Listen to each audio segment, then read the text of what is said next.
August 1, 1941. Bethpage, Long Island, New York. Chief Engineer Robert Hall sat in the pilot's seat as the prototype lumbered down the runway, its barrel-shaped fuselage seeming almost too heavy for a single engine to lift. The XTB-F1 prototype rotated skyward, and in that moment critics within the Navy shook their heads. The biggest single-engine aircraft they had ever seen. Too complicated, too heavy, too ambitious. None of them could have known that this ungainly bird, dismissed by skeptics as an engineering disaster waiting to happen, would go on to sink more enemy warships than any other American aircraft in history. The mathematics of naval warfare were about to be rewritten, not through elegant design, but through sheer devastating effectiveness wrapped in an overcomplicated package that somehow worked better than anything else in the sky. The journey to this moment began in March 1939, when the United States Navy issued a requirement that would challenge every aircraft manufacturer in America.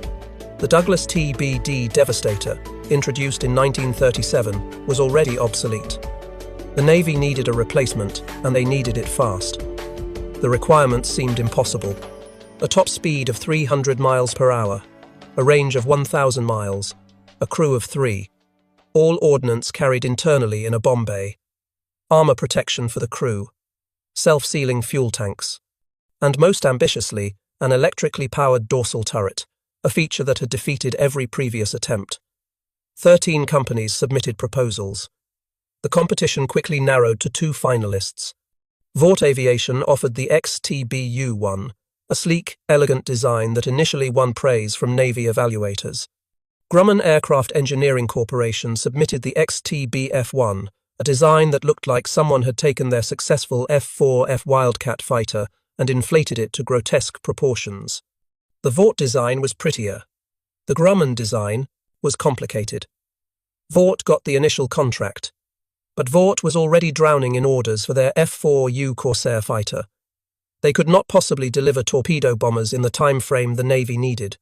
The contract was transferred to Grumman, and Leroy Grumman's team found themselves with an impossible deadline to build an impossible aircraft.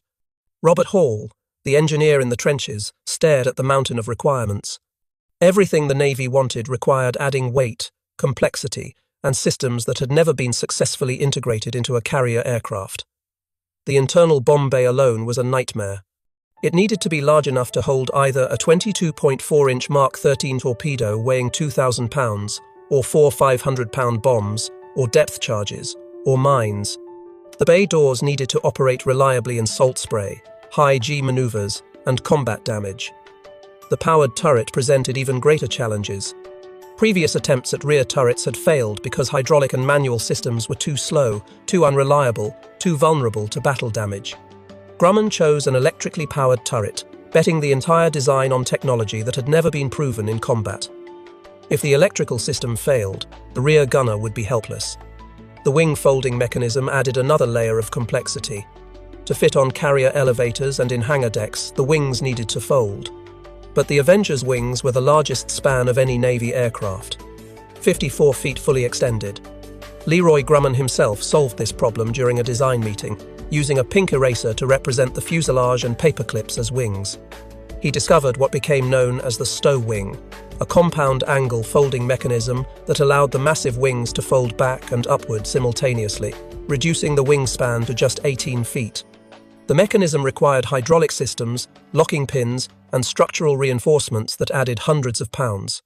The Wright R26008 engine, a twin-row 14-cylinder radial producing 1,700 horsepower, was the most powerful engine available. But even this monster struggled to lift the loaded aircraft. Empty weight, 10,080 pounds. Combat loaded weight, 15,905 pounds. This made the TBF the heaviest single-engine aircraft in the world. Critics within the Navy called it the pregnant beast. Others called it the turkey. The names were not compliments. On December 30, 1940, the Navy placed an order for 286 TBF-1 aircraft, more than 7 months before the prototype had even flown. The urgency was clear. War was coming, and the Navy needed torpedo bombers immediately, complications or not. The prototype's first flight on August 1, 1941, revealed both promise and problems. The aircraft flew, but it flew like a truck, heavy, ponderous. Nothing like the nimble fighters pilots were accustomed to. The controls were mushy. The visibility was poor for the pilot, despite the high cockpit placement. The aircraft demanded constant attention, constant correction, constant muscle, but it was stable. It could carry its full load. And the internal systems, all those intricate systems that critics said would fail, actually worked. Then came November 28, 1941.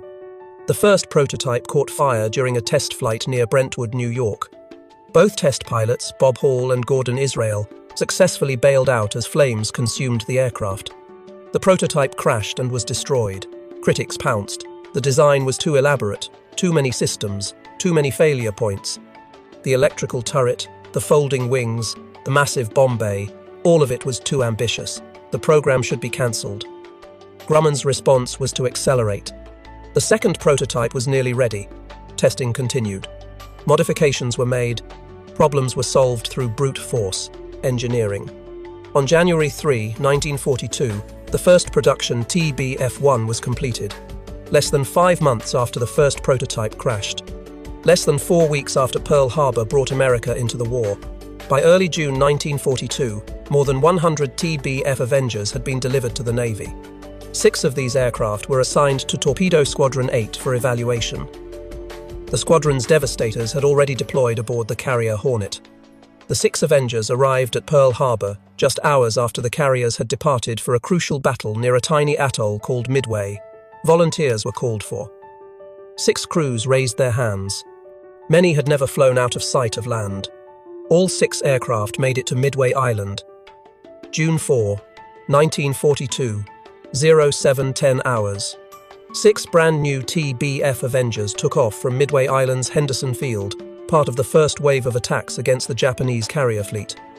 The aircraft had been in service for exactly 5 months. The crews had almost no combat experience. They were flying the most complicated torpedo bomber ever built into the teeth of the most experienced carrier force in the world. The Japanese Combat Air Patrol fell upon them like wolves. Mitsubishi A-6M0 fighters, flown by veterans of Pearl Harbor, China, and the Dutch East Indies, tore into the lumbering Avengers. The TBF's defensive armament, a single 50 caliber machine gun in the dorsal turret and a 30 caliber gun in the ventral position, proved inadequate against determined fighter attacks. The Avengers were slow.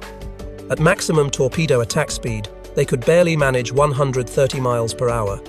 The Zeros could exceed 300. One by one, the Avengers fell.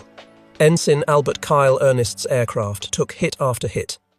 20mm cannon shells punched through the wings, the fuselage, the tail. His turret gunner, aviation machinist's mate 3rd Class J. Darrell Manning, was killed instantly by a cannon shell to the chest. His radio man, aviation radio man 3rd Class Harry Ferrier, just 17 years old, was wounded in the head and wrist. The hydraulic system failed. The electrical system sparked and smoked. Ernest's instrument panel shattered. Blood from his wounded radio man sprayed across the cockpit. But the TBF kept flying. The massive radial engine, despite multiple hits, continued to produce power. The self-sealing fuel tanks, one of those intricate systems critics had questioned, prevented the aircraft from exploding when bullets punctured the wings. The armor plating, extra weight that critics said would doom the aircraft's performance, saved Ernest's life when cannon shells struck behind his seat. 5 of the 6 Avengers were shot down. Only Ernest's battered aircraft made it back to Midway, crash landing on the runway with 1 crew member dead and 2 wounded. Both Ernest and Ferrier survived their injuries. The young radio man would later recall the moment he realized they might make it home, blood covering the cockpit, the aircraft barely responding to controls, but still flying. The surviving aircraft was later examined by engineers.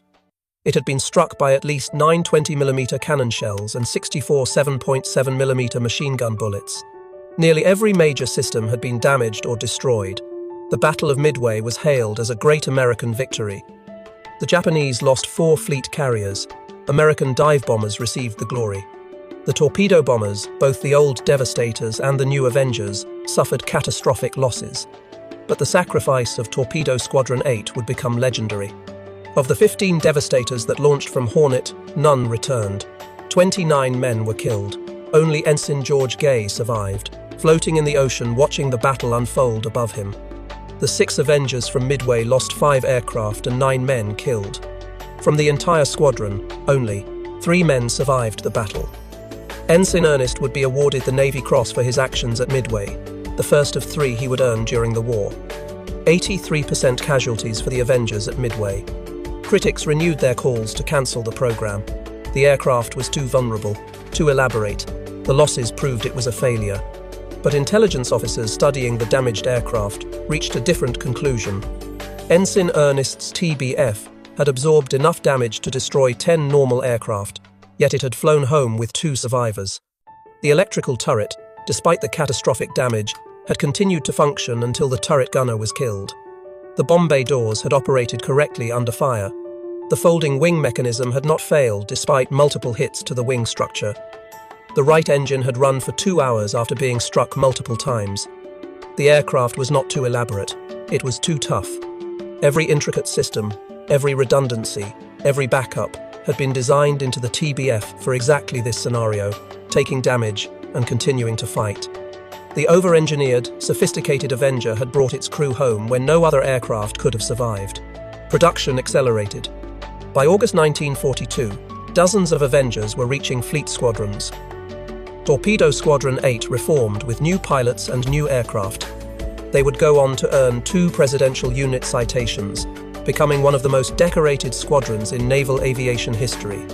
Ensign Ernest rejoined the squadron and fought at Guadalcanal, earning his 2nd Navy Cross. The Battle of the Eastern Solomons on August 24, 1942, provided the first real test of Avenger tactics with experienced crews. 28 TBFs from the carriers Saratoga and Enterprise attacked the Japanese fleet.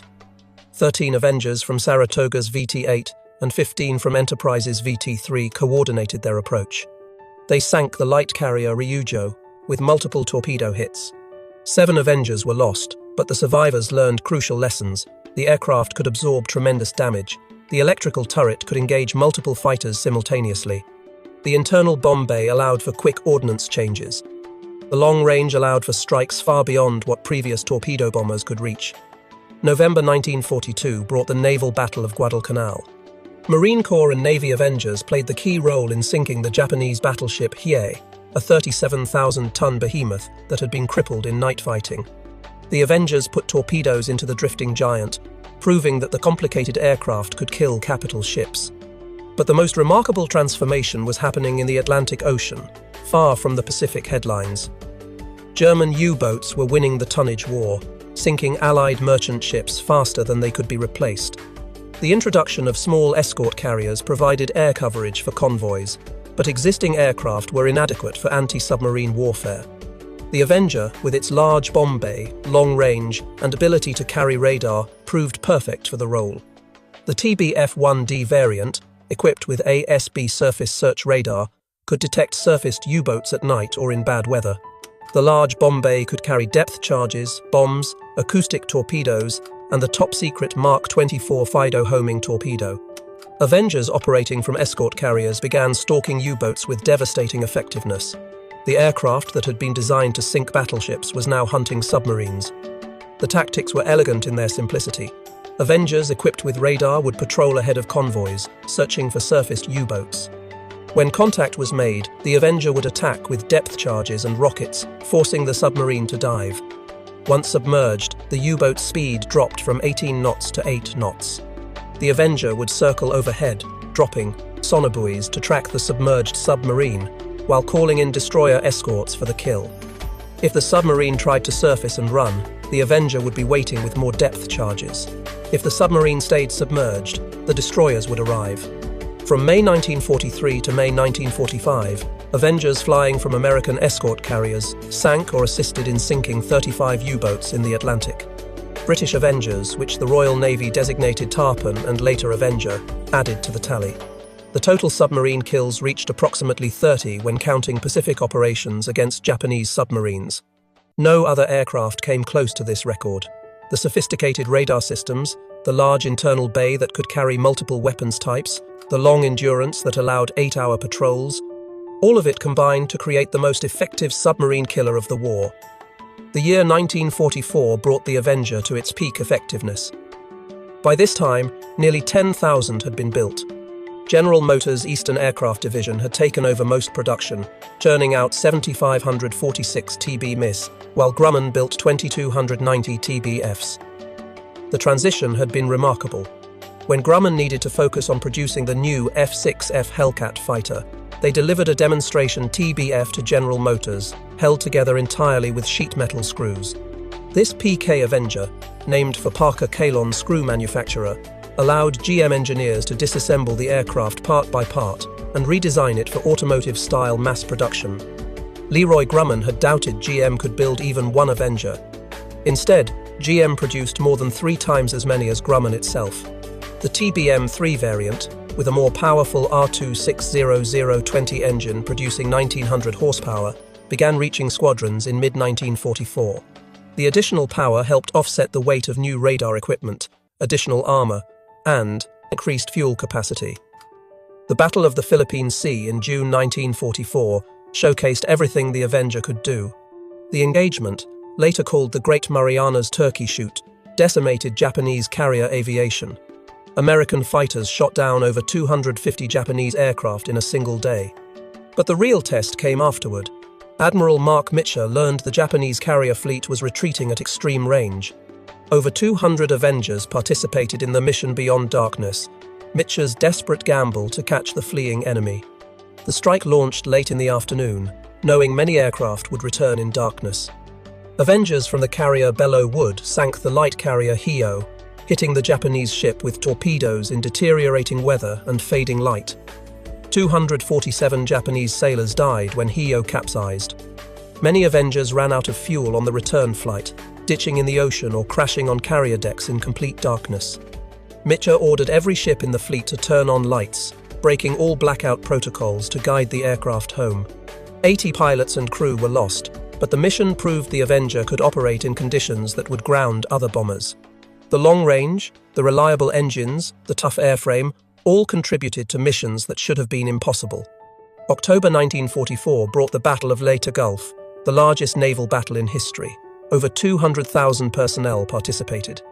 Japanese forces committed virtually their entire remaining fleet in a desperate attempt to destroy the American invasion force at Leyte. The battle sprawled across hundreds of miles of ocean, involving 4 separate engagements over 3 days. Approximately 400 Avengers participated across all phases of the battle. The engagement at Samar became one of the most dramatic confrontations in naval history. 6 escort carriers, 3 destroyers, and 4 destroyer escorts faced 4 Japanese battleships, 6 heavy cruisers, 2 light cruisers, and 11 destroyers. The escort carriers, designated Taffy 3, carried Avengers and Wildcats designed for ground support, not fleet engagement. When Admiral Takeo Kurita's center force appeared on the horizon at dawn on October 25, the Americans were outnumbered and outgunned catastrophically. Lieutenant Commander Edward Huxtable, commanding officer of Gambier Bay's Composite Squadron 10, directed his Avengers in continuous attacks against the massive Japanese ships. The Avengers had no armor-piercing bombs. Many had no torpedoes, having been loaded for ground support missions. They attacked anyway, making repeated runs with whatever ordnance they carried. Some pilots made dry runs with no weapons at all, trying to distract Japanese gunners and buy time for the carriers to escape. The small destroyers charged the Japanese battleships in suicidal torpedo attacks. The Avengers coordinated with them, attacking from multiple directions simultaneously. Gambier Bay was hit repeatedly and sank, taking over 100 men with her. But the ferocity of the American defense convinced Admiral Kurita he faced fleet carriers with full air groups, not escort carriers. After sinking Gambier Bay and 3 destroyers, Kurita withdrew through San Bernardino Strait, abandoning the attack on the invasion fleet. The Avengers of Taffy 3 had helped turn away the most powerful surface fleet Japan had sent to sea since Midway. They had done so without the weapons or training for such a mission, proving the aircraft's versatility under the most desperate circumstances. On October 24, 1944, the day before the summer engagement, waves of American aircraft attacked the super battleship Musashi as it tried to transit the Sibuyan Sea. The Musashi was the largest battleship ever built, displacing over 72,000 tons, armed with 9 18-inch guns, protected by armor up to 16 inches thick. Japanese designers had declared the ship unsinkable. The attack began at 10:27 in the morning. 259 aircraft, launched in 6 waves from 4 American carriers, converged on the massive ship. Avengers scored torpedo hits from multiple directions. The exact number remains disputed, with estimates ranging from 10 to 19 torpedoes striking home. 10 hits to port and 9 to starboard represents one commonly cited figure, though Japanese sources report 11 total. Each torpedo carried 600 pounds of Torpex explosive, far more powerful than standard TNT. Curtiss SB-2 Sea Helldiver dive bombers added 17 bomb hits. Just after 7:30 in the evening, the Musashi capsized and sank, taking 1,023 of her crew with her. The largest battleship ever built had been killed by aircraft, and Avengers had delivered critical blows. 5 months later, on April 7, 1945, the Musashi's sister ship Yamato made her final sortie. Operation 10 Go was a suicide mission, sending the super battleship on a one-way trip to Okinawa with only enough fuel for the outbound voyage. American submarines spotted the task force and reported its position. Admiral Mitscher launched everything he had. 386 aircraft, including nearly 150 Avengers, swarmed the Japanese force. The attack began at 12:37 in the afternoon. The first wave of Avengers attacked from the port side, overwhelming the Yamato's anti-aircraft defenses. The second wave attacked from starboard. The third wave found the ship listing heavily but still afloat. The torpedo impacts continued. American sources report at least 11 torpedo hits, though the exact count from different aircraft types remains uncertain. The Yamato's massive armor, designed to defeat battleship shells, could not stop torpedoes hitting below the waterline. Internal compartments flooded. The list increased. At 2:23 in the afternoon, 2 hours and 46 minutes after the first attack, the Yamato exploded in a mushroom cloud visible for 60 miles. Casualties numbered between 2,500 and 3,100 crew members from a complement of approximately 3,000. The era of the battleship died with her. The Avengers had killed both Yamato-class super battleships. They had also sunk or helped sink 12 carriers, 4 additional battleships, 19 cruisers, 25 destroyers, and approximately 30 submarines. The total tonnage exceeded 1 million tons of enemy shipping. No other aircraft type came close to this record. The intricate torpedo bomber that critics had dismissed in 1941 had become the most effective ship killer in history. But the vast majority of Avenger missions were not dramatic torpedo attacks. By late 1944, Japanese surface ships rarely ventured from port. The Mark 13 torpedo, despite late war improvements, remained problematic, requiring slow, straight attack runs that exposed aircraft to intense anti-aircraft fire. Avengers increasingly shifted to conventional bombing, skip bombing, and rocket attacks. The large internal bay that could carry a single 2,000-pound torpedo could also carry 2,000 pounds of bombs, rockets, or combinations of weapons. Avengers supported amphibious landings across the Pacific, dropping bombs and firing rockets against Japanese bunkers, artillery positions, and troop concentrations. The missions were unglamorous but essential. The aircraft's versatility extended beyond combat. The roomy interior could carry cargo, mail, and personnel. Avengers served as air ambulances, evacuating wounded from island airstrips. They flew reconnaissance missions, mapping enemy positions. They laid mines in Japanese harbors and coastal waters. They performed search and rescue, locating downed pilots. The sophisticated design that seemed like a liability in 1941 proved to be the aircraft's greatest strength by 1945. The Avenger could do everything. One Avenger pilot who experienced the aircraft's toughness firsthand was Ensign George Herbert Walker Bush. Born June 12, 1924, Bush enlisted in the Navy on his 18th birthday, June 12, 1942, the day he graduated from Phillips Academy. He became the youngest commissioned naval aviator at the time when he earned his wings on June 9, 1943, at age 18. Bush was assigned to Torpedo Squadron 51 aboard the carrier San Jacinto. He flew 58 combat missions in Avengers, logging 1,228 flight hours and making 128 carrier landings. He participated in operations against Wake Island, the Marianas, the Bonin Islands, and the Philippines. On September 2, 1944, 19-year-old Bush was flying his TBM Avenger, named Barbara after his fiancée. from the carrier San Jacinto on a bombing mission against Japanese installations on Chichijima. His crew consisted of Lieutenant Junior Grade William White, the ordnance officer, and radioman Second Class John Delaney. The target was a radio transmitter complex, heavily defended by anti-aircraft guns. Bush's aircraft was hit by anti-aircraft fire over the target. The engine caught fire. Smoke filled the cockpit. Despite the fire, Bush pressed the attack and completed his bomb run, hitting the radio facility. As flames spread through the fuselage, Bush gave the order to bail out. He headed the burning aircraft out to sea, away from the island, to give his crew the best chance of rescue away from Japanese forces. Bush bailed out at approximately 2,000 feet. His parachute deployed successfully, but he hit his head on the tail stabilizer as he left the aircraft. He landed in the ocean bleeding from a forehead wound. When he surfaced, he saw no sign of his two crew members. Neither White nor Delaney survived. Their parachutes failed to deploy properly. Bush inflated his life raft and paddled desperately away from Chichijima. Japanese boats came out from the island searching for him. He paddled for hours, growing weaker from his wound and exhaustion. Other American aircraft circled above, trying to protect him until rescue arrived. After 4 hours in the water, the submarine USS Finback surfaced nearby. Crewmen pulled the exhausted pilot aboard. Bush was the only survivor from his aircraft. For his actions at Chichijima, completing his bomb run despite his aircraft being on fire, Bush was awarded the Distinguished Flying Cross. He would complete his combat tour, then return stateside as a flight instructor. After the war, Bush would serve as a congressman, ambassador to the United Nations, director of the Central Intelligence Agency, vice president, and finally the 41st President of the United States. In 2009, the Navy commissioned the nuclear-powered aircraft carrier USS George H.W. Bush, designated CVN-77, in his honor. Bush flew 58 combat missions in Avengers, logging 1,228 flight hours and making 128 carrier landings. He experienced what thousands of other Avenger pilots learned. The aircraft was intricate, demanding, and unforgiving of mistakes.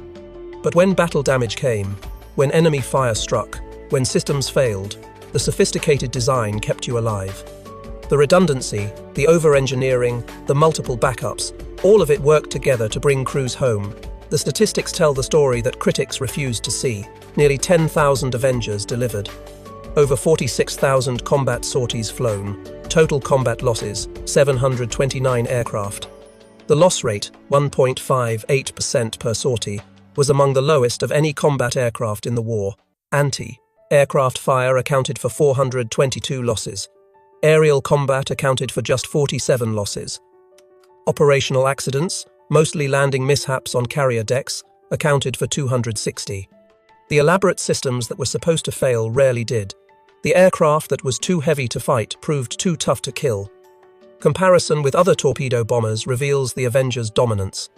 The Japanese Nakajima B-5N Kate, which had devastated Pearl Harbor, was obsolete by 1943, lacking the speed, range, and defensive armament to survive against American fighters. The British Fairey Swordfish, despite its legendary status, was a fabric-covered biplane that survived only because it operated in environments where modern fighters were rare. The American Douglas TBD Devastator was slaughtered at Midway. Torpedo Squadron. 8 flying Devastators from Hornet lost all 15 aircraft and 29 crew members in their attack. The Avenger, flying the same mission the same day, brought 1 aircraft home with 2 survivors. That battered TBF proved what would become the norm, survivability through robust engineering. The Curtiss SB-2 Sea Helldiver, the Navy's dive bomber, suffered constant mechanical problems throughout the war. Pilots called it the Beast, and the name was not affectionate. The Helldiver's complexity led to failures, the Avenger's complexity led to redundancy. The difference was philosophy. Curtiss tried to make an elaborate aircraft that was barely good enough. Grumman made an elaborate aircraft that was far better than necessary, then made it even tougher. Post-war analysis revealed the deeper truth. The Avenger succeeded not despite its complexity, but because of it. Every intricate system served multiple purposes. The large bomb bay that added weight and complexity allowed the aircraft to carry torpedoes, bombs, depth charges, mines, radar equipment, acoustic torpedoes, reconnaissance cameras, auxiliary fuel, tanks, and cargo. No other aircraft had this flexibility. The electrical turret that critics said would fail proved more reliable than hydraulic systems and allowed for faster tracking of attacking fighters. The stow-wing folding mechanism that added weight and parts allowed the large aircraft to fit on small escort carriers, multiplying the number of ships that could operate Avengers. The stow-wing itself represented a triumph of innovative engineering. Leroy Grumman conceived the design during a meeting, using simple materials at hand. He took a pink eraser to represent the fuselage and stuck paper clips into it as wings. By experimenting with different angles, he discovered a compound pivot point that allowed the wings to simultaneously fold upward and rearward. The resulting mechanism, called stow wing, reduced the 54-foot 2-inch wingspan to approximately 18 feet when folded. This ingenious design allowed the massive Avenger to fit on the elevators of even the smallest escort carriers. The stow wing became a signature feature of Grumman aircraft for decades, appearing on the Hellcat, Bearcat, Cougar, and eventually the E-2 Hawkeye. The tough construction that made the aircraft heavy saved countless lives. Avengers absorbed damage that would destroy other aircraft and kept flying. Pilots reported flying back to carriers with wings full of holes, engines trailing smoke, hydraulics failed, electrical systems shorted, and the aircraft still responded to controls. The overbuilt structure, the redundant systems, even the excessive weight, all of it contributed to bringing crews home alive. By the war's end, the Avenger had flown more combat missions than any other Navy torpedo bomber. It had sunk more enemy ships than any other American aircraft type. It had destroyed more submarines than any other aircraft in history. It had served in more roles, more theaters, and more conditions than any contemporary bomber. The aircraft, dismissed as too intricate, had proven to be perfectly engineered for everything war demanded. The Avenger's service did not end in 1945. Post-war variants continued flying with the US Navy until 1954, when newer aircraft finally replaced them in frontline service. The Royal Canadian Navy operated Avengers until 1960, using them for anti-submarine warfare in the North Atlantic. The Canadian AS-3 variant featured a magnetic anomaly detection boom extending from the rear fuselage, sophisticated electronics for tracking submerged Soviet submarines, and the endurance to patrol the frigid North Atlantic for hours. The TBM-3E and its derivatives served with remarkable longevity. France operated Avengers from the carrier Arrow-Manches in Indochina during the early 1950s. Japan's Maritime Self-Defense Force used Avengers for anti-submarine patrol into the early 1960s. The Netherlands operated them from their carrier Carol Doorman. Brazil, Uruguay, and other nations found the Avengers' combination of payload capacity, range, and reliability perfect for maritime patrol. The elaborate aircraft that was supposedly difficult to maintain proved remarkably easy to keep flying, with many nations preferring it to newer, supposedly better designs. The TBM-3W variant pioneered airborne early warning, carrying the massive ANAPS-20 radar in a ventral radome. This flying radar platform could detect enemy aircraft at ranges far beyond what ship-based radar could achieve, providing fleet air defense coordinators with crucial early warning. The TBM-3S specialized in anti-submarine warfare, carrying advanced sonobuoys, radar, and acoustic homing torpedoes. These variants proved so successful that Avengers remained in US Navy service for 9 years after the war ended, an exceptional service life for a World War II design. The aircraft's final combat use came in 1951 during the Korean War, but contrary to legend, Avengers did not fly the last torpedo attack in history. That distinction belongs to the Douglas A.D. Skyraider, the Avengers' successor. On May 1, 1951, 8 AD-4 Skyraiders from Attack Squadron 195 and Composite Squadron 35 launched from the carrier Princeton to strike the Hwacheon Dam in North Korea. The dam controlled water flow to the Pukan River, and North Korean forces were using it strategically by releasing water to flood areas where UN forces were advancing, then stopping the flow to trap them in the exposed riverbed. The Skyraiders carried Mark 13 torpedoes, the same weapon the Avenger had carried throughout the war. 8 torpedoes were dropped. 7 hit the dam. 6 exploded, blasting holes in the concrete structure and crippling the dam for the rest of the war. This mission remains the last time in history that aerial torpedoes were used against a surface target. The era of the torpedo bomber ended where it had reached its peak, with aircraft launching torpedoes against strategic targets. The Avenger had defined that era, setting standards that even its successor, the formidable Sky Raider, ultimately could not exceed. Modern analysis of the Avenger reveals design decisions far ahead of their time.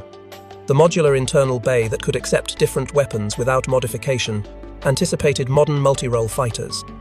The extensive use of electrical systems over hydraulics predicted jet-age designs. The emphasis on crew survivability over pure performance foreshadowed military aviation philosophy for the next 70 years.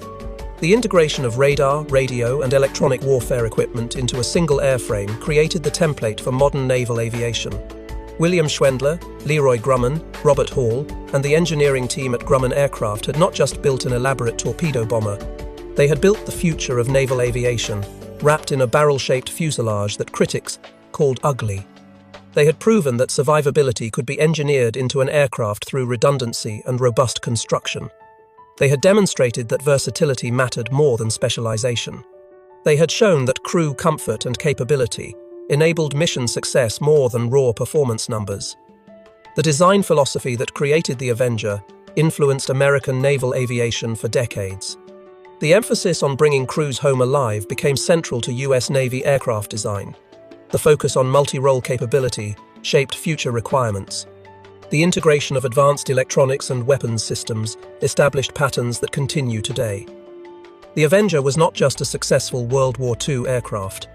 It was a template for how to build combat aircraft that could adapt, survive, and accomplish diverse missions. The numbers speak for themselves. 12 aircraft carriers sunk or helped sink. 6 battleships, including the 2 largest ever built.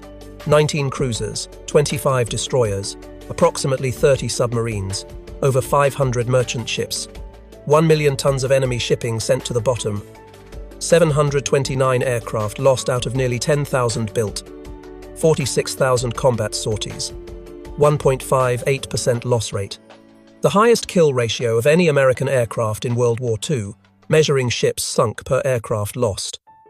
The designers who created this record never intended to build the most beautiful aircraft. They never tried to build the simplest aircraft.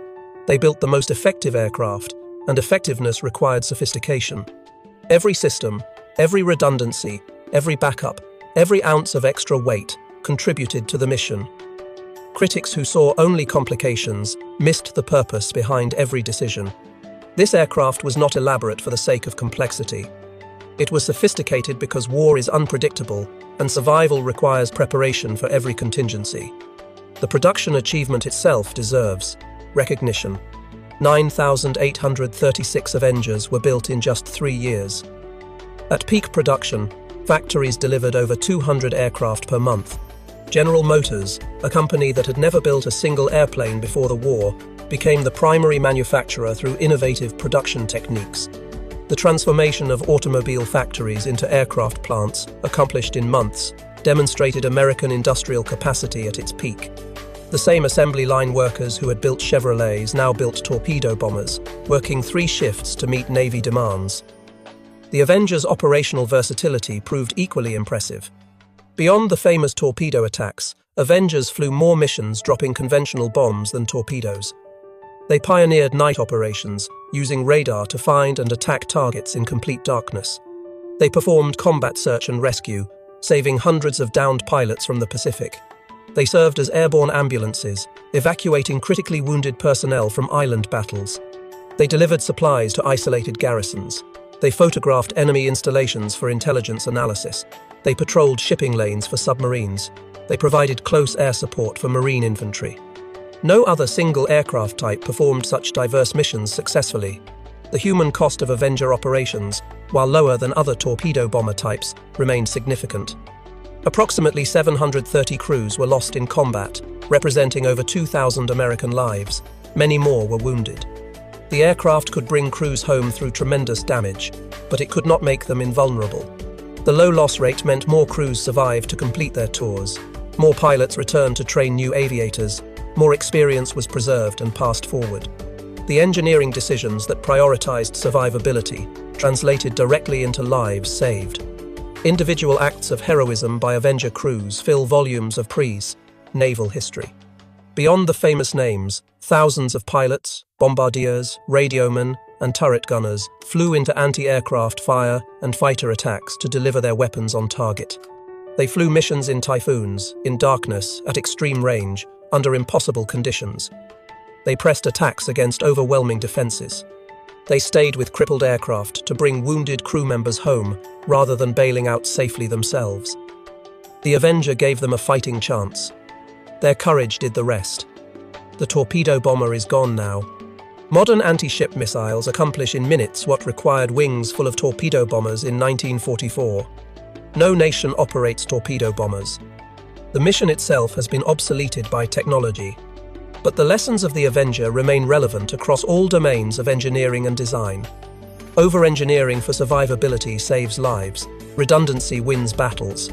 Sophistication, when purposeful and well executed, creates capability.